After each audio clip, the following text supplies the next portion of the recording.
Hi, everyone. I'm Gordon Haff, Technology Evangelist with Red Hat, and I'm here today with my colleague Deon to talk about IT foundations. Deon, introduce yourself, please. Hey, Gordon. My name is Deon Ballard. I am on the RHEL product marketing team, so I like to talk about operating systems and foundations quite a lot.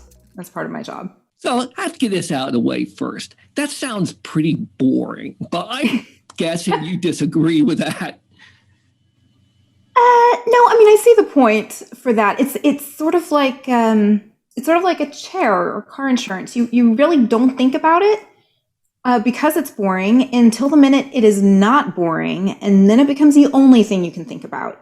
So ideally, yes, your operating system should be boring because it should be stable and do what you want and not put up a fuss. It's the few times that matter when it becomes a lot more interesting as a discussion. Exciting is not always good. No, it is not always good. Sometimes you want boring. Sometimes you want reliable and predictable and all the things that you generally don't want your first date to describe you as. You really want your operating system customers to describe you like that. So what do you see organizations getting wrong the most with respect to their IT foundations? Oh, that's a broad question just because every infrastructure is unique to the business running it. In general, I think what we see now is people chasing after things without a big picture of what they're doing. So we're all hearing that there's a need to innovate, there's a need to develop, particularly with recent events. People have needed to transform a lot more quickly maybe than their previous schedules had taken into account, which is great. But that sometimes means that they would just run out and do things. And a lot of different teams would run out and do a lot of different things. And after a while, you get this, it's never going to go away, this spaghetti model of infrastructure where things aren't connected, things are duplicated, things are wasted. And I think that lack of a big picture, that lack of a plan typically is what's going to trip people up. And that's just true in anything that you do in business. So our State of Enterprise Open Source 2021 survey found that infrastructure modernization was the number one use of enterprise open source. Now, historically, this would have meant things like going from Solaris to Linux, going from WebSphere to JBoss, basically going from expensive, often less flexible proprietary software to open source software, initially being kind of driven but mostly by cost, although that's changed a great deal. But today, I think it means more than that, given containers and all that, right? Oh, yeah, absolutely. The biggest move is, of course, toward public cloud, I think is what we see the most. And modernization could mean a simple hardware modernization. People used to move from Solaris to a PC or a workstation so they could run Linux or a different operating system, because it used to be that the hardware and software were bundled. We're seeing that abstract more and more away. First it was physical systems and virtual systems, and now cloud. And people are moving for scale, they're moving for speed, they're moving for availability. They're moving because they need to be able to do self-service to ramp things up. So they're moving for more strategic reasons now rather than more commodity or functional physical reasons. But again, that introduces a lot of challenges that didn't used to exist. I mean, when you had your server room where you could go in and look at your racks of beautiful hardware, there were certain aspects of that made it much easier to control. You could control physical access, you could control network access, user access. There were a lot of things around management and security that were simpler, because the times were simpler. And so people are innovating for very important reasons, but sometimes they're losing the lessons that they learned in their old data centers. We hear a lot about innovation. In fact, in our enterprise open source survey, access to innovation was one of the top benefits that people saw to enterprise open source. But there's a potential dark side to harnessing all that innovation as part of these modern platforms, and that's complexity.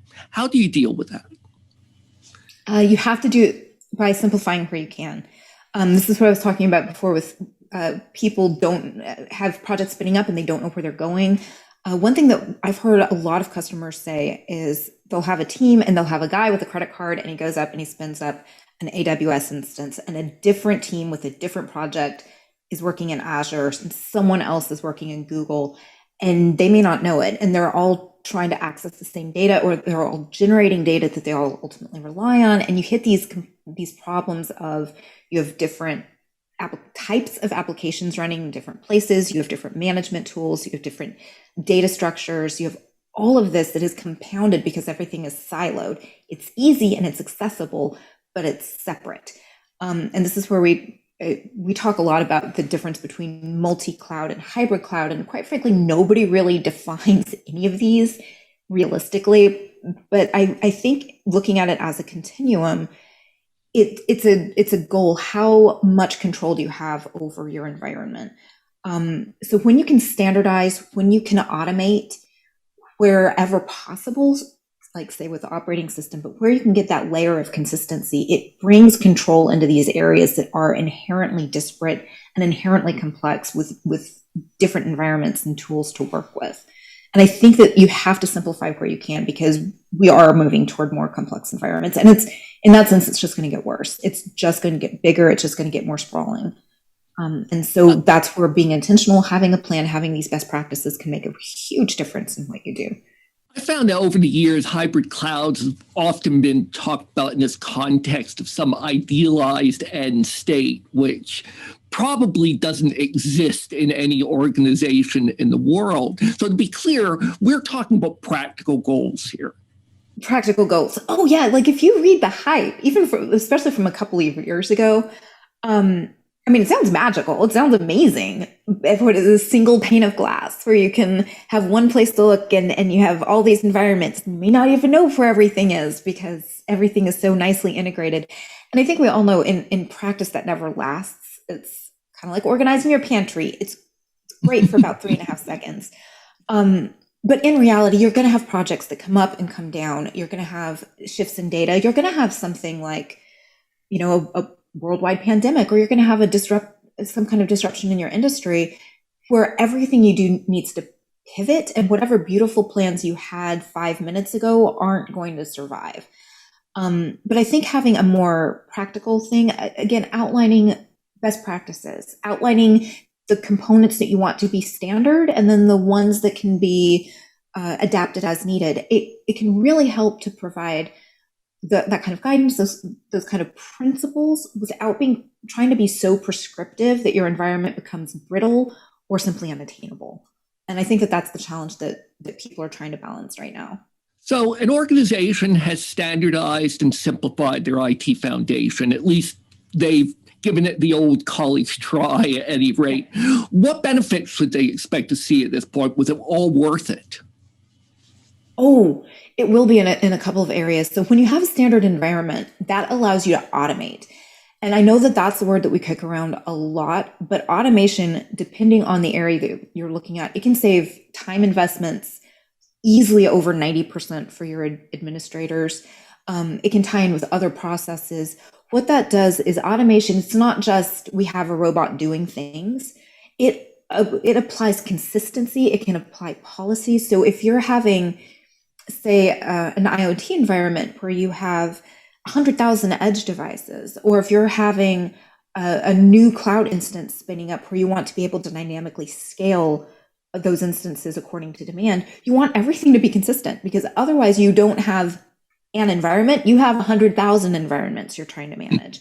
Automation allows you to apply consistent configuration. It can allow you to track patching, security vulnerabilities that are announced. It can allow you to change policies, to change user authentication, service administration. There's a huge amount just through the ability to consistently apply your policy preferences. That is incredibly powerful. And the amount of time savings for your administrators is huge. So just simplifying can actually take care of a huge amount of things, particularly in that security and compliance area.